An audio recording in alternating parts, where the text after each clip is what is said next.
Dolakha Kalimpong right guys बाइकको हालत यस्तो भइसक्यो अहिले चाहिँ काभ्रे धुलीखेलबाट 10 किलोमिटर आइसक्यो यो चाहिँ 5 खाल अब यो बाटो हुँदै टक्क जाने हो त्यहाँ 0 किलो अनि त्यहाँबाट 0 किलो गएर दोलघाट गएर भात खाएर अनि निस्किने हो खेलको बाटो चाहिँ लास्टै अफ रोड यताबाट सर्टकट होला भनेर आएको सर्टकट त सर्टकट के कुरा गर्नु 10-15 किलोमिटर हुने तर बाटो बनाउँदाखेरि चाहिँ एकदम धेरै 1 घन्टा लाग्यो यहाँ आइपुग्नलाई अब निस्किने हो धेरै छैन अब जम्मा 40 किलोमिटर 35-36-40 किलोमिटर आयो अब जम्मा 100 किलोमिटर बाँकी छ पुरी भिलेज बिस्तारो जाने हो त्यहाँबाट खरीढुङ्गा गएर दोलघाट भात खाने हो त्यहाँबाट खरीढुङ्गा त्यसपछिबाट वही पुरानो माइला दाइको खानासाना खायो अब माइला दाइको पसलमा खाना खाएर अब यहाँबाट दोलघाटबाट खरीढुङ्गा गएर रोकिन्छ होला सायद अब ओके डन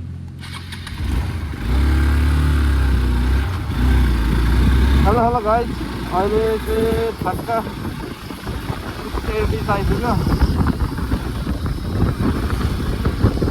यो चाहिँ राफ्टिङ पनि हुन्छ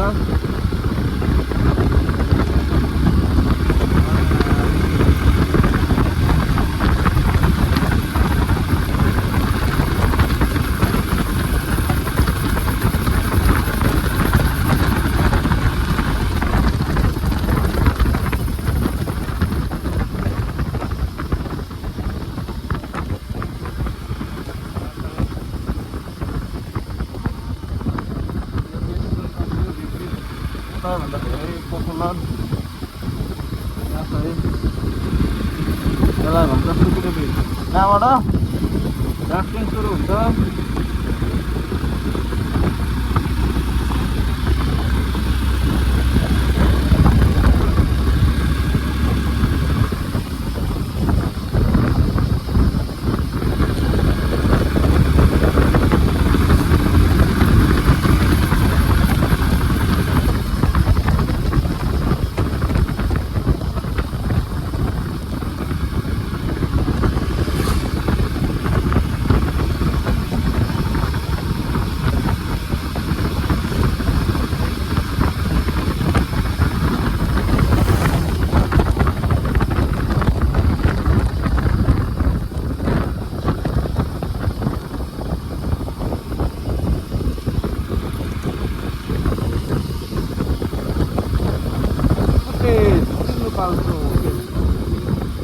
यस्तोमा राफ्टिङ गर्छ नि यहीँबाट हो क्या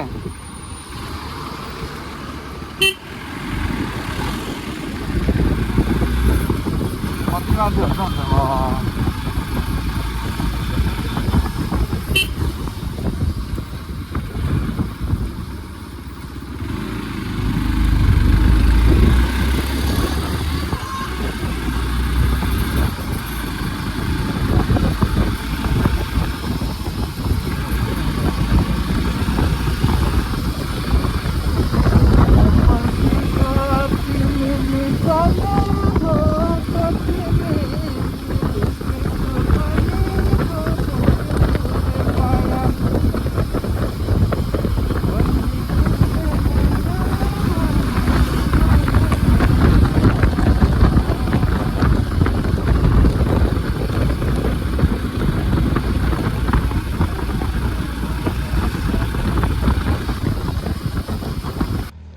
गाइस दर्शन नमस्ते अहिले चाहिँ झापा लाएर खरीढुङ्गा आइपुग्न लाग्यो लिखु पाखर तम्फुबारी रे यो चाहिँ बाटो यस्तो छ बाइक एकछिन रेस्ट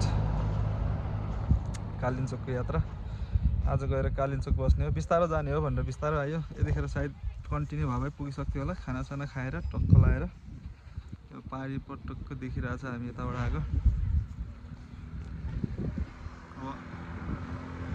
बिस्तारो जाने हो कालिम्पोङ बेलुका बस्नु त पुगिहाल्छ सबजना रन्किरहेछन् आज कालिम्पोङ बस्ने हो अनि भोलि बिहान कालिम्पोङ क्रसिङ गरेर सैलुङ पुग्ने हो 12-1 बजीतिर। अनि सैलुङबाट चट्ट फर्केर फेरि भोलि बेलुका काठमाडौँ गाइस। जसको अब खरिढुङ्गा मैले बाटोको भ्लगहरू चाहिँ बनाएन किनकि बाटो पनि लामो छ अनि कन्टिन्यू आइरहेको बाटो अब सबैजनालाई थाहा छ। मैले ठाउँ जाँदा भेटेँ त्यही बनाएँ, नत्र भने बिस्तारै आइरह हो। त्यसको अब गएर खरिढुङ्गाबाट भिडियो बनाउँछु। अनि फेरि दोलखा प्रारम्भ भिनेश्वर नगरपालिका गाइस मोडे कटेर दोलखा सिन्धुपाल्चोकको मोडे कटेर दोलखा छिर्यो। अब यहाँबाट खरिढुङ्गा 5-10 मिनटमा।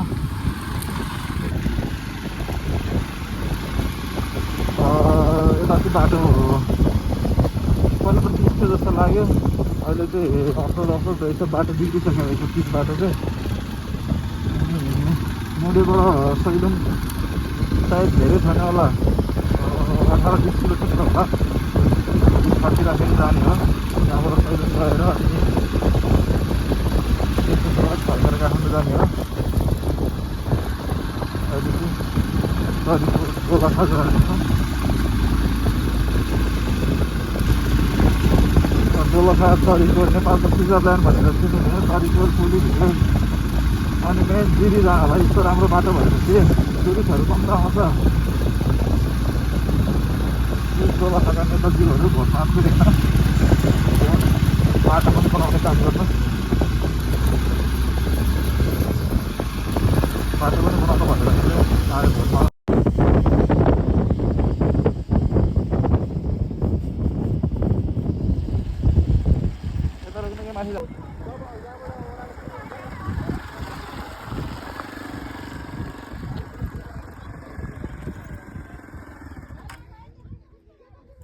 Hello baby, come to Switzerland.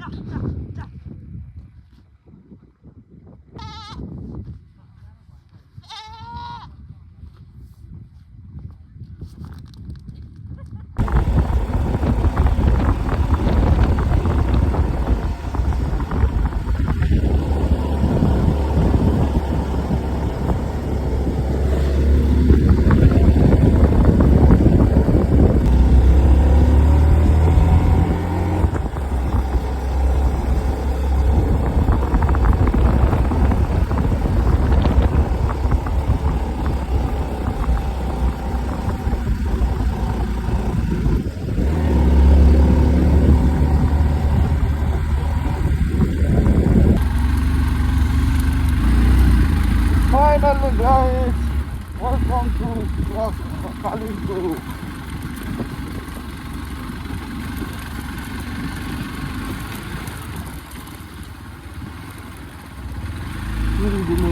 Kalinko.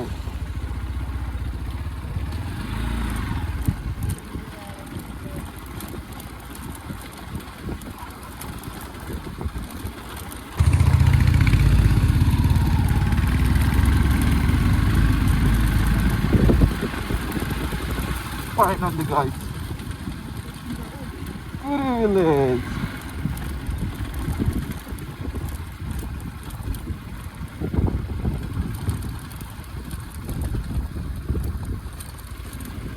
Guys, पुरै हुस्सु लागेको छ, बबाल देखेको छ भ्यू। दामी दामी दामी वरिपरि चाहियो मलाई राम्री राम्री नानी। बाइक राख्ने फ्रेस हुने।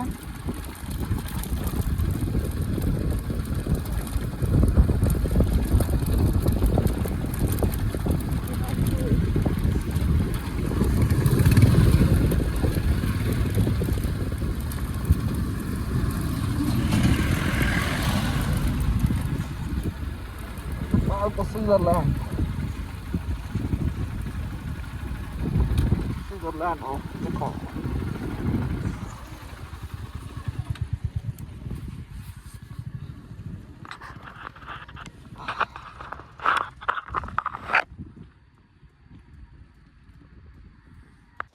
Guys,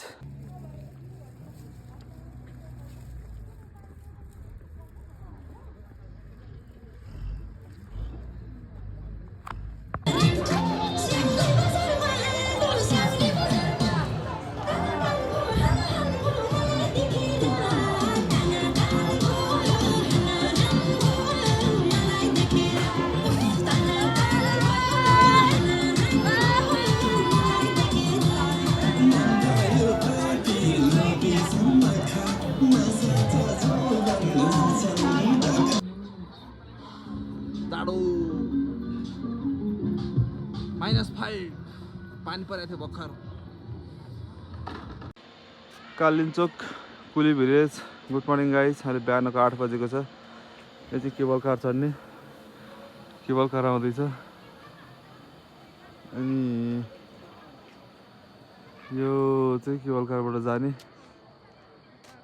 माथि गाइज केबल कार चढ्न भनेर टिकट काटेको केबल कार चाहिँ मान्छे 4-5 जाँदा रहेछ 2 घन्टा जति कुर्नु पर्छ अरे 2 घन्टा मान्छे कुर्नु भन्दा हिँडेर 2 घन्टामा पुगिन्छ अरे अब त 2 घन्टा पुग्छ कि पुग्दैन थाहा छैन त्यहाँबाट त्यही भएर लाग्यो हिँड्दै कालिम्चोक भगवती माताको दर्शनले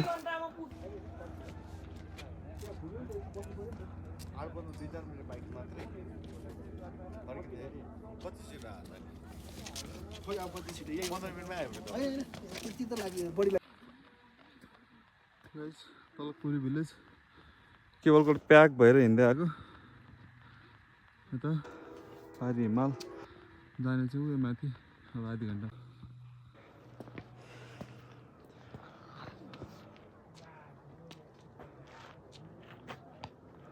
गाइज फाइनल्ली हिँडेर 1 घन्टामा कालिम्चोक मन्दिर आइपुग्यो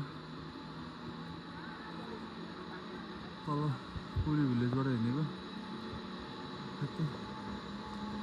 1 घन्टा भयो यताबाट कालिम्चोक माथि डाँडामा जाने बाटो आउने बाटो यताबाट जाने बाटो अब यहाँबाट पारी गएर अनि आउने तलबाट हिँडेको फाइनल्ली कालिम्चोक मन्दिर गेट अब शिवजीको दर्शन यता ब्याकग्राउन्ड यतापट्टिबाट पुरी भिलेज इन्ट्री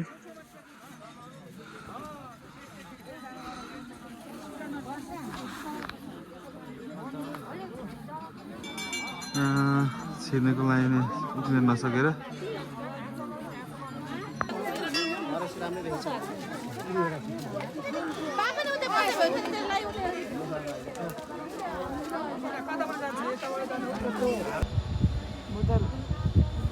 यस्तो झ्याउ लाग्छ नि वेट गर्नु यसमा कति मान्छे Sailung great wall starting hello guys अहिले चाहिँ 1:47 गयो सैलुङ ग्रेट वाल चढिँदैछ अब यहाँबाट ग्रेट वाल घुमेर अनि फर्केर काठमाडौँ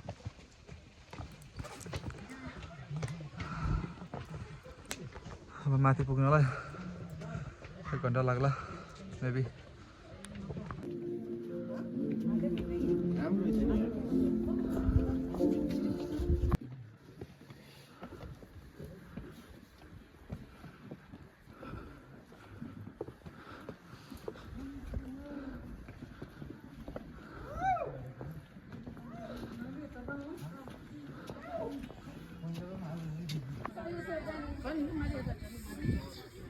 माथि पुग्छु तल सैलुङ माथि गुफा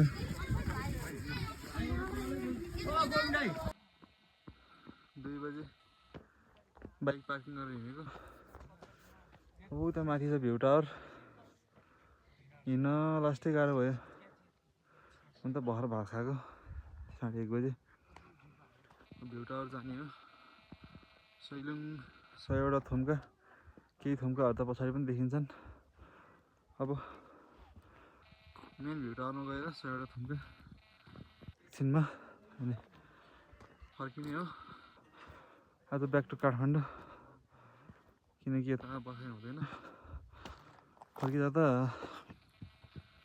3-4 घन्टा 5 घन्टामा लगभग पुग्न सकिन्छ